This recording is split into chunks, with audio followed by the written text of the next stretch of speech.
Fala pessoal, tudo bem com vocês? Aqui é o Jean Francesco, sejam muito bem-vindos ao meu canal e neste vídeo nós vamos fazer uma coisa inédita. Eu vou responder perguntas que vocês me mandaram aqui, diretamente dos estúdios do Calvin Theological Seminary, para quem não sabe, essa capela aqui do seminário, e eu vou gravar perguntas sobre sexualidade. Vocês me enviaram algumas perguntas muito interessantes, perguntas, dúvidas teológicas, enfim, sobre sexo, e eu vou responder aqui na lata, direto ao ponto para vocês. Importante que você que já conhece o meu ministério sabe que eu escrevi um livro chamado O Significado do Namoro, e nesse livro eu trabalho de forma mais iniciante, o que você precisa saber sobre sexo se você está no processo do namoro, do noivado e nos primeiros anos do casamento.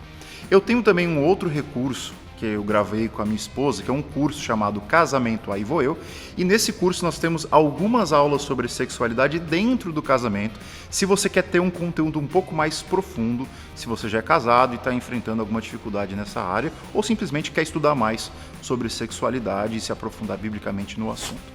Então, links na descrição se você estiver interessado em comprar o livro ou adquirir o nosso curso.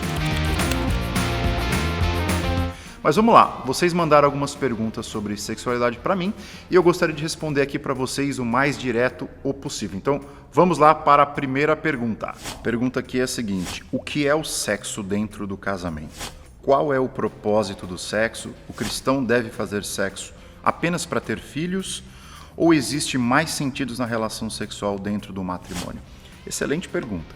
O sexo tem uma série de sentidos na Escritura. O primeiro que salta aos olhos é que o sexo é uma cerimônia espiritual na qual dois seres diferentes se tornam uma só carne.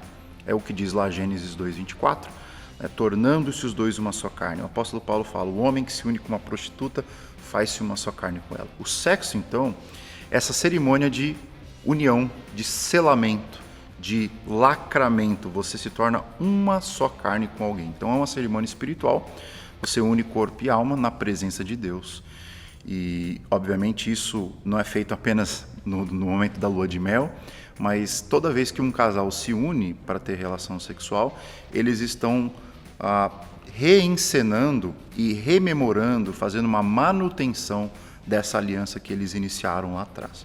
Então tem essa dimensão espiritual. Além disso, o sexo obviamente é uma união biológica, física, tem a ver com o corpo, que sacia as nossas necessidades biológicas. Número 3, o sexo também tem a dimensão procriacional.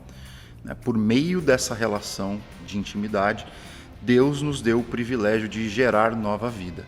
Então Deus faz nova vida acontecer por meio da relação sexual. A gente não deve menosprezar isso.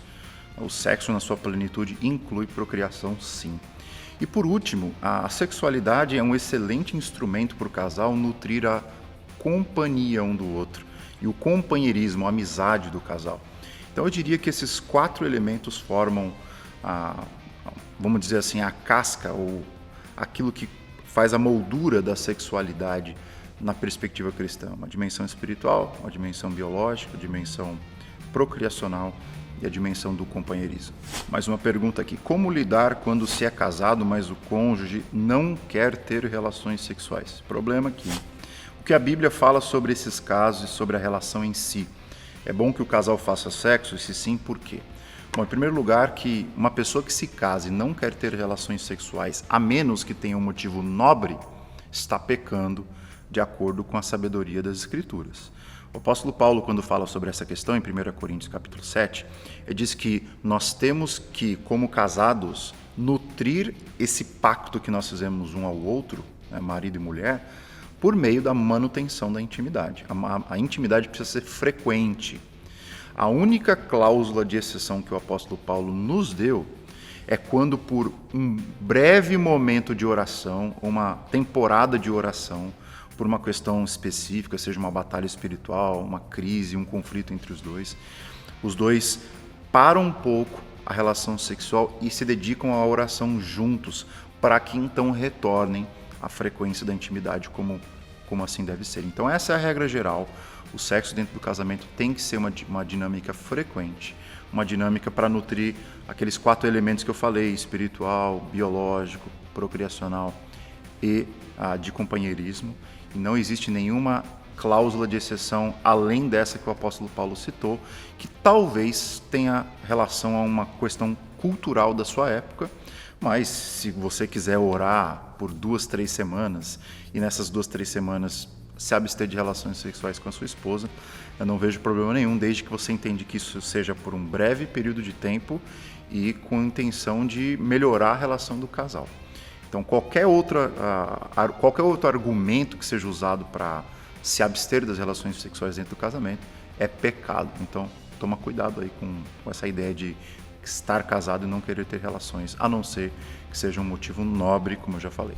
Mais uma pergunta aqui. Quais formas de sexo a Bíblia permite dentro do casamento e quais ela proíbe?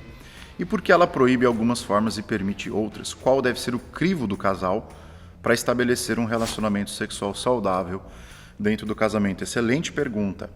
O crivo das Escrituras é algo chamado lei natural. É a lei natural que proíbe aquilo que é estranho à experiência natural e aquilo que recomenda, por outro lado, a experiência que seja saudável para a sexualidade. Então, por exemplo, a lei natural das Escrituras, pelo menos à luz das Escrituras, nos ensina que um homem com uma mulher só, 1 mais 1, é o ideal para a relação sexual. Toda forma de poliamor ou algo que fuja à monogamia é proibido. Da mesma forma, qualquer tipo de relação homossexual, casais do mesmo sexo, é proibido, porque isso fere a lei natural, que é o padrão que Deus estabeleceu para o casal, monogâmico, heterossexual, dentro do ambiente da aliança, do casamento. Então, relações com animais, relações com crianças, relações com idosos, se for um idoso com uma criança ou idoso com um jovem, isso também é estranho às escrituras sagradas, foge à lei natural, o senso comum, e algumas outras questões, como por exemplo, o sexo anal. Também fere a lei natural porque o nosso ânus ele não foi feito para receber convidados, é um órgão de descarte. Deus criou aquele orifício no seu corpo para descartar suas fezes, então não foi feito para receber convidados, amigos, e não é um órgão que Deus criou para que você tivesse intimidade sexual. Toda vez que você vê isso acontecendo, isso aí é uma obstrução da natureza. Ah, mas é natural pessoas fazerem isso? É natural, mas é uma natureza já caída, corrompida. A natureza criacional que Deus fez, que ele chamou de muito boa, esse tipo de relacionamento deve ser evitado. Então, dentro do sexo, por um casal heterossexual, dentro do casamento, o que deve ser encorajado é o sexo tradicional, pelo qual pode haver a procriação, e qualquer tipo de carícias e intimidade que um casal queira ter com os órgãos masculinos, feminino, desde que seja feito com higiene, desde que seja feito com o consenso de todas as partes, do casal, do homem e da mulher, e desde que seja uma coisa que não seja fora da natureza, alguma coisa maluca, né? Então, basicamente, esse é o crivo que a Escritura nos dá, é a lei natural que deve medir as nossas relações sexuais. Bom, tem uma pergunta bem longa que a pessoa fala sobre alguém que está tratando questões sexuais no seu coração, pornografia, masturbação, e ao invés de lidar com o namoro de forma tradicional, com beijo, tal, com aquele carinho limitado, a pessoa está sugerindo aqui a corte. O que eu deveria pensar sobre a corte? Seria uma solução ou será que a corte não vale a pena, né? Bom, qual que é a minha opinião sobre isso? Eu acho que a corte, para quem não sabe o que é corte, é você ter uma relação de namoro com a pessoa sem nenhum tipo de contato, né? Sem beijo. Tem alguns casos que não tem nem mãos dadas e nem coisa do tipo. E toda vez que vocês estão juntos, vocês estão na presença de amigos, familiares. Então isso é basicamente relacionamento de corte, não tem intimidade nenhuma. Você só começa a ter intimidade no momento do casamento, né? Eu acho que isso é válido, se é o que Deus está te chamando para você fazer, se é o que você e a tua namorada querem fazer, e vocês acham que assim vocês vão ser fiéis à vontade de Deus, façam. 1 Tessalonicenses capítulo 4 diz que o que Deus espera de nós é a santificação. Então, se é isso que vocês querem fazer, ótimo. Agora, o que vocês não podem entender é, tem alguma lei específica para que o namoro seja assim? Não tem. Então, é uma coisa pessoal, de foro íntimo. Se é o que vocês querem seguir, vão em frente. Agora, não façam isso uma guerra, não faça disso uma guerra dizendo que essa é a única maneira de você ter um namoro saudável. e não julgue os outros pelo fato deles não terem escolhido a mesma opção. Na minha opinião, a pessoa que está machucada, a pessoa que está quebrada, o que ela precisa não é de corte ou do namoro tradicional, o que a pessoa precisa é de Cristo. Se você entender que é Cristo que vai curar o seu coração, suas emoções, a sua mente, e vai lavar você da sua culpa, das suas mágoas e das suas frustrações, no momento que você libera perdão e você se sente perdoado, independente do método de namoro que você escolher, você vai ser abençoado, porque você vai querer ser santo em tudo que você faz. Então, eu não acredito que uma pessoa machucada, ou a pessoa menos machucada, ou a pessoa que não tem machucado nenhum, o fato dela estar doente ou não, deva medir o tipo de namoro que ela tenha que tomar. É uma questão de foro íntimo que você vai ter que discutir com a sua namorada, com a sua pretendente, na presença de Deus, em oração, mas não existe uma regra. Eu, particularmente, eu acho que ter intimidade no namoro não é um problema, desde que essa intimidade seja restritiva ou limitada. Ou seja, beijo, mas um beijo comportado, não um beijo que é uma preliminar para os finalmente. Abraço, mãos dadas, selinho. Não vejo problema desde que isso seja feito com moderação, não seja escandaloso, não seja algo que rompa com o senso comum e seja sempre feito com respeito. Né? E deixar aquilo que é para a intimidade do casamento para o casamento mesmo. Essa é a minha opinião. Eu tive um namoro assim, não tive nenhum problema com a minha esposa. Na época que nós éramos namorados, eu acho que é um jeito saudável, mas eu respeito qualquer um que queira fazer a corte.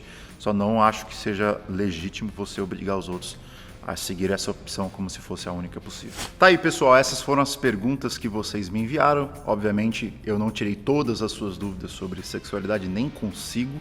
Mas se você tiver alguma dúvida que faltou aí, coloca aqui nos comentários ou me manda lá no meu Instagram, vou deixar aqui o @o Jean Francesco. Se você tiver alguma outra pergunta sobre esse assunto, manda pra gente, talvez a gente grave mais um vídeo complementando esse vídeo, fazendo uma parte 2, não sei.